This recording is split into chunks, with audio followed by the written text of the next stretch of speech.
Hey guys, Andrew here, and boy do we have a treat for you today. I've been wanting to cover this deck for a while now that not too many people know about, which really goes to show that even when a card game's been dead for 15 plus years, there are still new ideas that can really work and change up what we already know.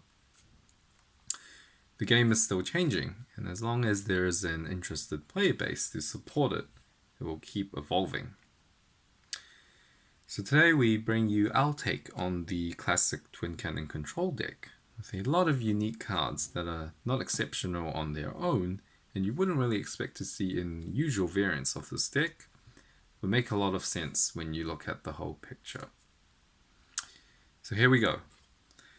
As you all probably know, the general aim of any Twin Cannon centered deck is to simply get them out as soon as possible and start breaking shields.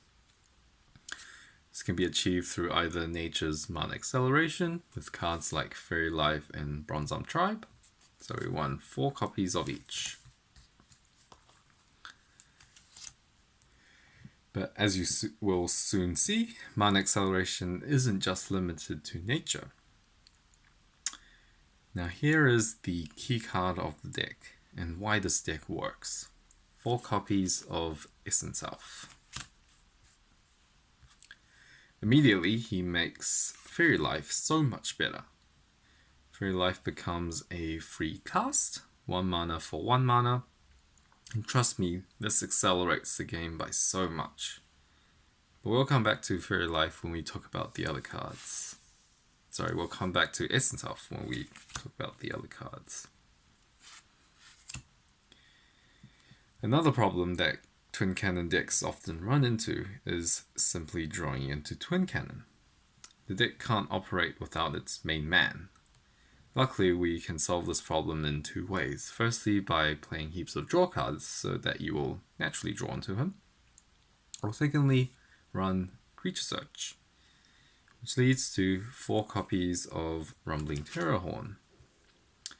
Now, Rumbling Terahorn is the choice over Dimension Gate, for the simple fact that he curves extremely well after Bronze Arm or Faerie Life plus Essence Elf. His 3k body is actually quite important for this deck, as usually you double break twice with Twin Cannon, breaking 4 shields, leaving you with an awkward last shield scenario that can easily be broken by this guy. He definitely comes in quite clutch. And finally, to round off nature, we need some hard removal in the form of Natural Snare. So that's nature. As I mentioned before, the deck often runs into trouble with card draw, as you want to charge mana every turn and also play quote-unquote -1s in Faerie Life. So that brings us to the water section of the deck. We start with the classic 4 times Energy Stream, 4 times Aqua Hulcus, which is a staple in any deck that contains the water civ. But we decided that that's still not enough draw. So enter our first unusual card, Eureka Charger. Pair this with Essence Elf, and Eureka Charger becomes a 3 mana Faerie Life that draws you a card, which works exponentially better if you have more Essence Elf. Chargers themselves are actually quite an interesting topic that definitely warrants a future DM discussion video, but you can think of them as another source of mana acceleration. They form a crucial centerpiece on why this deck works, as it allows you to get out Twin Cannon on turn 5, and sometimes even on turn 4, which is crazy to think about.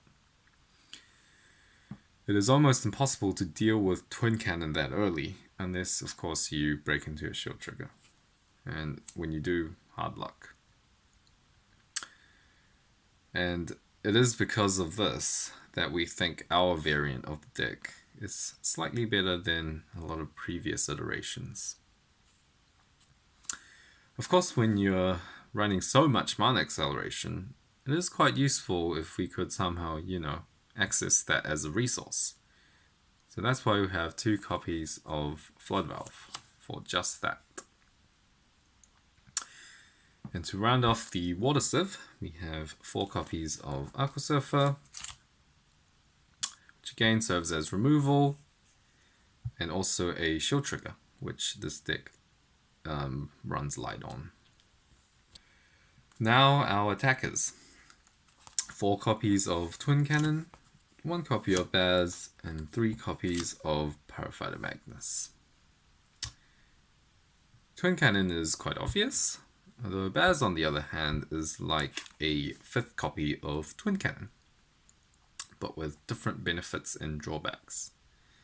Baz is a card that some decks, usually without this card, just can't deal with.